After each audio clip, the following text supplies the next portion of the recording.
जब 144 कोई title shoot जमीन पर हो तो तब रजिस्ट्री नहीं हो सकता। कि इस तरीके से जुल्म हरदम होते रहना ये ठीक नहीं है।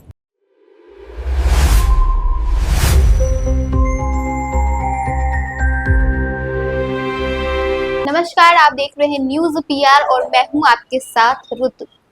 कटिहार में अदालत के फैसले के बाद चलाए गए बुलडोजर अभियान को लेकर अब राजनीति का हलचल बेहद तेज हो गई है। या यूं कहें कि राजनीति अब पूरी तरह से गर्माती हुई नजर आ रही है।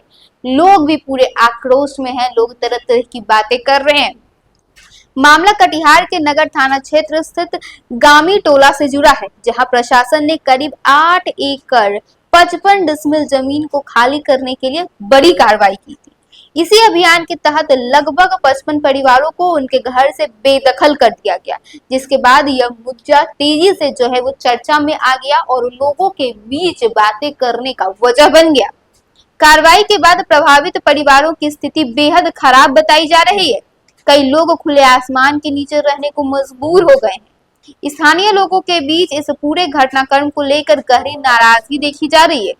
प्रभावित परिवारों का कहना है कि उन्हें पर्याप्त समय नहीं दिया गया और अचानक बुलडोजर चलाकर उनका घर उजाड़ दिया गया। खासकर महिलाओं और बुजुर्गों ने अपनी व्यथा व्यक्त करते हुए इसे अन्यायपूर्ण और असंवेदनशील कार्रवाई बताया है। उनका आरोप है कि प्रशासन ने उनकी स्थिति और पुनर्वास की व्यवस्था पर ध्यान दिए बिना सख्त कदम उठाया है। इसी बीच इस मामले में राजनीतिक रंग भी ले लिया है। दरअसल पप्पू यादव, जो कि पूर्णिया के सांसद है, उन्होंने गामी टोला पहुंचे और प्रभावित परिवारों से मुलाकात की। उन्होंने मौके पर लोगों की समस्याएं सुनी और उनकी स्थिति को गंभीर बताया। पीड़ितों ने सांसद के सामने अपनी परेशानियां रखते हुए कहा कि यह कार्रवाई गरीबों के खिलाफ है और इससे उनका जीवन पूरी तरह से अस्त व्यस्त हो गया है। मुलाकात के दौरान कई पीड़ित महिलाओं और बुजुर्गों ने विस्तार से बताया कि कैसे अचानक की गई कार्रवाई ने उनके घर से तुरंत ही बेघर कर दिया। लोगों का कहना था कि उन्हें ना तो वैकल्पिक व्यवस्था दी गई और ना ही पर्याप्त समय दिया गया, जिससे उनका जीवन संकट में आ गया है। इस पर पप्पू यादव ने प्रशासन की भूमिका पर सवाल उठाते हुए कहा है कि गरीबों के प्रति संवेदनशील रवैया अपनाना जरूरी है। उन्होंने यह भी कहा है कि इस पूरे मामले को लेकर उन्होंने जिला के वरिष्ठ अधिकारियों से बातचीत की है।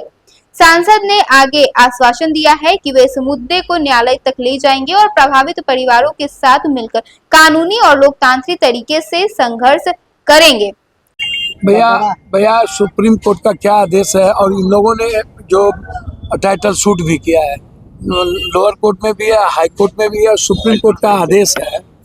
तो सुप्रीम कोर्ट का आज आदेश हुआ, लेकिन यह जमीन रजिस्ट्री हो रहा है जब से 144 लगा हुआ है। जब 144 कोई टाइटल शूट जमीन पर हो तो तब रजिस्ट्री नहीं हो सकता। तो ये रजिस्ट्री कैसे हुआ? पहले ही रजिस्ट्री हो गया।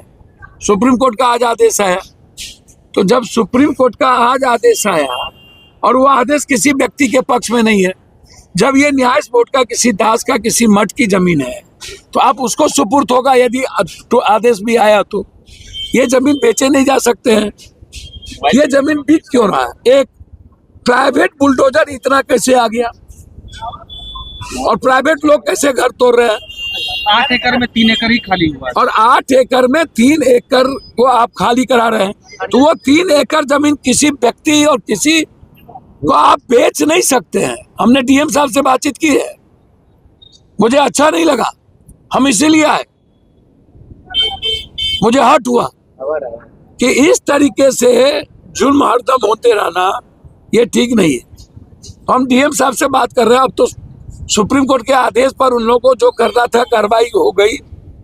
जो लोग इन्वॉल्व हैं, हम इस पर आगे सीएम साहब से भी और रेवेन्यू मिनिस्टर दिलीप जायसवाल जी से भी बात करें। सर, आनंद मोहन ने नीतीश कुमार को चलिए, लेकर बड़ा बयान दिया है। सर, क्या कहेंगे सर? क्या आनंद मोहन जी ने नीतीश कुमार को लेकर एक सवाल उठाया? तो क्या सवाल उठाया?